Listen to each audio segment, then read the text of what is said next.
Hey guys, I'm bored, so I thought a good old natter might be in order. Um, I was trying to come up with an idea for, the video, and I got to thinking about how listening is so important. And I wanted to share a story which now seems a little amusing to me, although when you hear what I've got to say, it's not really that amusing. Please also excuse me because I'm the idiot who decided I would wear a pink hoodie in all my videos in the middle of summer, so I do have the fan going on above me. Hope it's not too distracting with any weird shadows or random hair blowing around. But as you know, raw and real and unedited and unapologetic, because I want to make sure that this is just person to person as if we're sitting chatting on a Saturday evening. So 2009, so quite some yonks ago, I had a really strange experience which I want to share. And it involved pretty much hearing, and when I say hearing, don't worry, I'm not nuts. I'm not hearing voices in my head. But hearing or sensing, I think would be more accurate, the Lord's voice, almost audibly. It was so strong and so distinct. It's only happened to me like that twice that I can recall. And on this occasion, it was a lovely morning in the middle of the week. The weather was amazing. Where I stay, the rain is like normally in your face, intense, hectic, downpour, deluge practically. But on that day, it was an extremely rare and unusual weather phenomenon. The weather was like that fine, fine mist, but not just the mist. There was this tiny or very fine drizzle in the air. The kind of drizzle where you literally stand outside and you can't even feel it because it's so fine. But if you stand for long enough, you start to get wet. And then you know it's drizzling. I don't know if there's another name for it. Anyway, so I decided on that particular day I want to go out for a walk because I enjoy chatting to the Lord the same way I'm chatting right now. Just, casual talk what's on your heart. And I wanted to go and chat with the Lord and enjoy the weather because that weather to me is just exquisite. And it was warm because it was actually just early autumn, so it wasn't cold, but it was definitely overcast, cloudy, gloomy. But just, I love that kind of weather. It just gives me such a, I don't know, a warm and fuzzy inside. I love it. So I said, Lord, I want to talk to you more because I was chatting to him in the bedroom, and I'm like, I'm out of here. I'm going for this walk down the main road just to look at the scenery, and enjoy the day and enjoy the mood and the feeling. And just, I was really feeling quite connected to the Lord that day. I was having a good conversation. Well, just telling him stuff in my heart. As I said, I don't hear voices per se. That's not how you hear the Lord, Anyway, I say to the Lord, okay, I'm going to go for this walk. And now I locked up my house and I went round to the back of the house to put the keys, in a safe hiding spot. And as I stepped off the veranda at the back, it's only about a foot high, 2 feet high. As I stepped down, I seriously heard this voice or this overwhelming, almost like sensation within me, don't go. And I was like, it was so noticeable and so obvious that I was like, huh? Am I imagining this? What?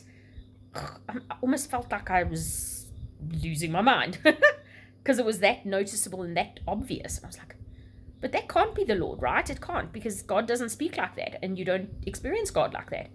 And I dismissed it. I thought, no, man, I'm imagining this. It's my own imagination. It's my own mind telling me not to go because logic dictates, the weather's a bit overcast, gloomy, rainy, whatever. It's not the most logical time to want to go for a walk. I wasn't going to even jog. I just wanted to go for a walk. So I walk around the house, had to climb over the gate now because the keys are left behind. And as I climb over the gate, again, don't go. So intense and so obvious that I actually almost looked around like, huh? Huh? And, oh no, man, I'm definitely imagining this. This is my own imagination. Get a grip, So I get out into the road and I've got this route planned in my mind. From my house, I'll walk up a couple of blocks and then I'm on the main road and I'm going to be cruising, And as I get onto the main road, the voice again, don't go. And I'm like, no, seriously, this is... And then I was determined, I'm going, there's nothing that's going to stop me. And then I felt the Lord saying to me, well, if you really must go, just walk around the block, like by my house. And I was like, ugh, no, what a stupid idea. Because again, I didn't at the time really associate that with the Lord, you know. I mean, it was a very strong unction, like an overwhelming sort of feeling and thought and emotion almost that welled up inside of me. So, this can't be the Lord, it's me. So I start walking. Now I know exactly where I'm going, and it's not round the block. I get up, I walk up onto the main road, and now I'm heading against the traffic. I'm walking towards the traffic. It's a double lane. There's a fat yellow line, a safety line, and I'm walking in the yellow line, and it's all good, right? It's all safe, and I'm enjoying myself. The weather's phenomenal. It's just amazing. I'm so happy to be outside. And on the side of the road's a guy who's selling grass, you know, patches of grass that you can buy for your garden. And as I walk past him in such a good mood, and I still greet him in our local language, and I say, you know, sawubona and whatever. And he greets, and he obviously notices me because I bothered to stop and greet him. I keep going, and up ahead I can see there's a truck parked in the emergency lane. And to my horror and disgust, there's a dude standing against the truck having a whiz. And I'm thinking, seriously, dude, you know, in broad daylight, in public, you've hauled it out and you're having a whiz like a dog, seriously. And, you know, to my disgust, he's actually kind of onto the grass verge. There's this massive grassy area next to the road. And I'm walking on the road, but I can see that if I get any closer to this truck, I'm not going to be able to actually, well, pass because, you know, the truck is parked in the way. And if I venture around the truck, I will be walking into oncoming traffic. There's absolutely no space, which is exceptionally dangerous. But if I walk the other way, technically walking over the whiz patch. Ugh, what a choice, right? And I'm thinking, come on, dude, get in the truck and go so that I don't have to make this choice. And stupid in hindsight. That's why I say it's almost funny now if I look back. Why didn't I just stop and wait, for goodness sake? You know, why didn't I just pause for effect and enjoy the scenery stationary? Instead, I kept walking. And as I'm getting closer, I'm realizing, okay, well, I've got to make a decision now, you know. I'm not going around the truck, so I guess I'm going to have to walk around the whiz patch, which means off onto the grass verge. And they had just recently cut the grass and left the long grass lying flat, so you couldn't really see the underneath surface layer. And it wasn't even an extremely flat surface. It looked sort of, you know, uneven and things. But I thought, it's not so bad, you know, it's a bit of long grass, I'm walking. So just as I was getting close enough to have to now make the detour around the whiz patch, the guy climbs up into his truck, but now the truck doesn't pull off because there's oncoming traffic, you see. So I step around the dude, and I'm almost like parallel with the truck, and I felt my right leg go into an invisible hole that I had not seen, like a ditch of some sort. And as my foot went in, it probably sunk all of about, you know, a bit deeper than that. It went down, and the unexpectedness of it all, I couldn't see what was happening. I just felt my foot twisting, and I literally felt the first bone break. It felt like it was in slow motion because my ankle twisted slowly. I didn't snap it over or roll my ankle. It was actually slow motion. And I felt the first bone break, and then I felt the second bone break, and I thought, I actually can't believe what I've just felt. It was so surreal. It was like one of those Matrix moments, you know, where you're like, is this really happening? And it was ever so slightly painful, but it was more like an instant numbness that was filling my leg. And of course I fell over, and there I find myself lying on the side of the grass, just as the truck has pulled off. Because I still looked to the truck to shout and scream, help me, because I immediately, as a paramedic, I knew, this is bad news. I've bust my leg in 2 places. And I'm lying on my back in the ditch, but on the downhill slope. So like my head is lower than my feet. And the truck just drove off. I think, if I'm not mistaken, the passenger leaned out and sort of looked back at me, but didn't acknowledge and didn't stop and kept going. So I'm thinking, okay, don't panic. You know, this is weird. This is not fun. And now I'm trying not to move, and I'm having a little look, and I'm thinking, okay, I don't see any, you know, dramatic disasters at this point. I don't think it's pierced the skin, and I don't think anything too hectic, but I'm feeling it. Yeah, it's not fun. And I lay there. I'll cut this short, okay? Long story short, a lot of people were walking past, pedestrians, and they would sort of look at me as if to say, you know, in South Africa there's a lot of crime. So people are always extremely skeptical and sometimes very nervous to step forward and help because they don't know what's going on. Is this a setup? Is this, you know, an ambush of sorts? Because that's what happens. So the first person goes along, and I'm like, hey, have you got a cell phone? Have you got airtime? I need to phone for help. No, I'm sorry, I don't have airtime, which is common with, you know, a lot of people in our country. And then a while later, the next person. Meanwhile, there's tons of cars whizzing by in this double lane whether or not any of them saw me, because now I'm sort of ever so slightly down in the ditch, so I'm not exactly visible. And I'm at this point aware that I actually can't sit up because it's just too uncomfortable and quite painful when I try and sit up. And I didn't want to move because I wasn't sure if I'd pierced the skin and if the bone had displaced and everything. So I'm now trying to wave from this position, right? And I'm trying to flap and cause attention and grab attention. And I'm now getting quite upset and annoyed. And I'm thinking, wow, seriously, Lord? Like, what is this? You know, I was sort of getting a bit angry with God at that stage. And the next person comes along. Hey, you know, they look and they sort of, and then, are you okay? No, I'm not okay. I've broken my leg. Have you got a cell phone? Have you got airtime? No, I don't. A lot of people only have a please call me function. They can receive calls, but they can't make calls. So the one guy eventually comes and he says he'll try phone the government ambulance. We're still waiting to this day. And eventually a lady comes along. She works at the local shop near us. And she came along. She said to me, are you okay? And I said, no, I've broken my leg. And she said, oh. And she also didn't have airtime.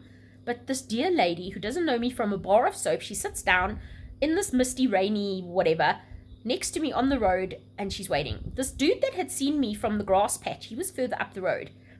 And when he'd seen me fall, I noticed, I turned to look up the road to see who I could find to help me. And I could see this guy had stepped out from his grass patch. And he was kind of looking down the road because I was about 200 meters further. And he says, he comes walking up eventually because I'm like waving at him. And he also said, I don't have airtime. So eventually he left and he went back. He was also trying to flag down traffic, right? So here, imagine this. Here's this white lady lying in the ditch looking all distressed and pathetic. He's a black guy and he's trying to flag down the traffic to stop. Now, this is the classic decoy of, you know, you stop to help and then you get ambushed and hijacked and they steal your vehicle, because this happens in South Africa. So needless to say, this poor dude's trying to help me, but he's actually hindering because no one will stop because they think it's a setup. Anyway, eventually he leaves. He goes back to his grass patch. And this lady finally came along and she sat down. And I'm now getting quite distraught because I kid you not, it's almost now 45 minutes later that I'm lying in this ditch with a bust leg. And I'm now cold and I'm wet. I'm soaked because it's been this fine mist soaking me. I'm upset. I'm confused. Like, why, God, did you even let this happen? How could you let this happen? What is going on? I don't understand. And eventually the car drives past and there's a lady in the passenger seat. Her hubby's driving and she's clearly looking, and she looks out the window and she sees me. And at this point, I'm just like, I'm going to have to lie here and just die because no one wants to help me. I can't move. I don't know. It sounds so silly now in thinking about it. And so she must have said something to the hubby, and the next minute this car slams on brakes and it reverses back up and she hops out. I almost cried with relief. Are you okay? No, I broke my leg. I'm like fed up now. I'm beyond this. This is no joke. Oh, instantly out comes the cell phone, and we actually phoned my brother. He had his own business nearby. We phoned him. Within 10 minutes, he broke land speed records and he got there. And so this dear lady that had sat with me, she obviously left.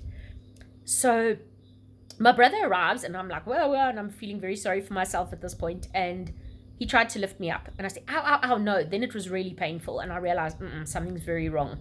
Get an ambulance, which we did. Got me to the hospital. And yeah, the pain wasn't off the charts, but it certainly wasn't very pleasant. And I said to the doc when I rocked up, I said, I bust my leg in 2 places. I felt each bone break with a twisty, slow motion snap. Like Rice Krispies, you know, snap, crackle, and pop. So he looks at me and, yeah, right, lady, whatever, you know. You've refused painkiller. You haven't had anything for the pain. It can't be 2 broken bones in your leg, because that's just not possible, right? Because, I mean, you'd be climbing the walls and screaming your guts out. So he doesn't say that, but I can see the look on his face. So they do x-rays. The x-ray comes back, gets stuck up on the screen.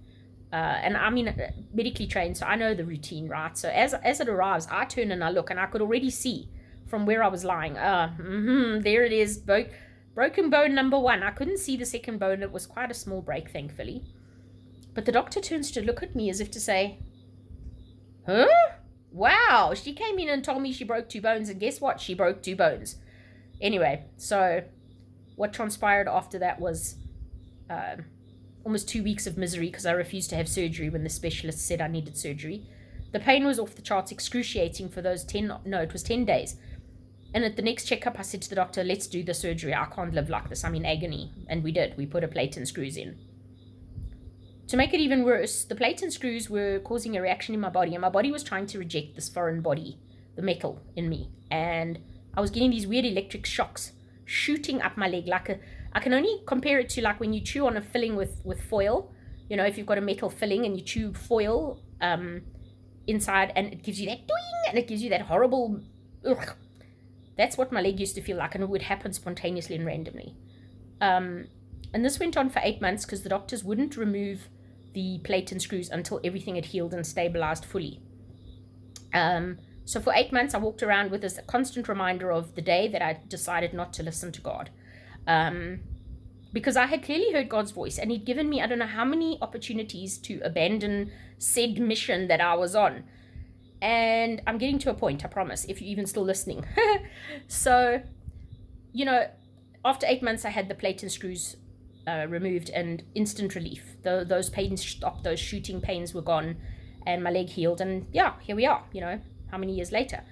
The point of what I'm waffling on about is, you know, God is always speaking to us. Sometimes life gets in the way, even as Christians, you know. And I mean, for those that are maybe not saved, not Christians, haven't met the Lord personally, God is always calling. He's always speaking. He's always drawing us. He's always wanting to engage and have a relationship. And it doesn't work the same way that the human sort of idea of a relationship works, but it's no less real and no less amazing. And sometimes we're very quick to dismiss the Lord and kind of ignore him and push him away and downright just disobey. God told me don't go, because he saw what was coming. And why did he not stop it?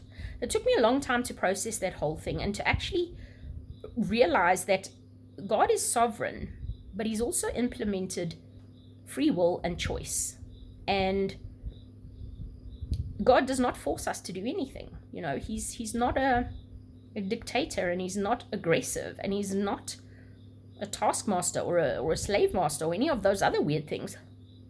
God wants a relationship and a friendship with us, and he wants it voluntarily and willingly, you know, with mutual enjoyment and whatever. And he's a gentleman, so he doesn't blast us, you know. He warns us and he talks to us, and if we're willing to listen, we can avoid a lot of pain and misery. That was a very valuable lesson I learned. You know, when you feel that inner that what they call the red flags, or that nudge, or that whatever, you know, that gut feeling, or I don't, you get that something, and you can't always put a finger on it, but I believe it's the Lord. I believe it's the Lord wanting to interact with us and help us and protect us, you know. So yeah, there it is. I don't know if you've had an experience similar, or, you know, if you've ever wondered or doubted if God is involved or if God speaks. He does. Anyway, as I've always promised, this has ended up being another long one. Eek. So that's it for today. But I've got another interesting one about how I nearly died and got squished by a truck. So please do come back soon. Cool. Catch you guys on the other side.